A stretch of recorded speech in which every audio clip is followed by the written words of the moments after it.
အပေါ်မှာအချမ်းသာဆုံး streamer ကအခုချိန်မှာဘယ်လိုဖြစ်လဲ။ဒီနေ့နာမည်ကတော့ PewDiePie လို့ခေါ်တဲ့သူအဓိက streamer ကြတော့ Minecraft ကို stream ပါတယ်။ PewDiePie ကိုအဓိကပတ်စံနေရရှိစေတဲ့နေရာ9နေရာရှိတယ်။နံပါတ်1တော့ Master B လို့မျိုးသူက YouTube မှာဒီ game content တွေပြန်တင်တဲ့အတွက်ကြောင့်YouTube ကနေပတ်စံအများစုကိုရတယ်။နောက်ပြီးတော့ brand အနေနဲ့ collaboration လုပ်တာ sponsor ရတာကနေတော်တော်လေးကိုလည်းရပါတယ်။သူကိုယ်တိုင်က brand တစ်ခုထောင်ထားပြီးတော့သူက hoodie တွေ t-shirt တွေမှာသူ့ရဲ့ logo တွေ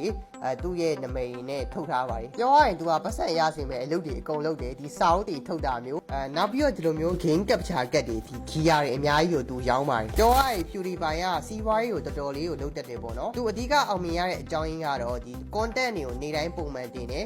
stream တွေကိုနေတိုင်းလုပ်တယ်ပေါ့အဲ့ဒါကြောင့်အောင်မြင်လာတာပဲဖြစ်ပါတယ်ပြောရရင်ကျွန်တော်ရဲ့အကြိုက်ဆုံး streamer YouTuber တယောက်ဆိုရင်လည်းမမှားပါဘူးပြောရရင် content creation လုပ်တာအခုခေတ်မှာတော်တော်လေးကိုအရေးပါလာပါတယ် content creation ကိုဘယ်လိုမျိုးစရမလဲဆိုတာကိုမသိတဲ့လူတွေအတွက်ကျွန်တော်ကိုယ်တိုင် content creation ဘယ်လိုမျိုးလုပ်ရမလဲဆိုတာကိုသင်တန်းတွေအများကြီးပေးနေနိုင်ပြီပဲဖြစ်ပါတယ်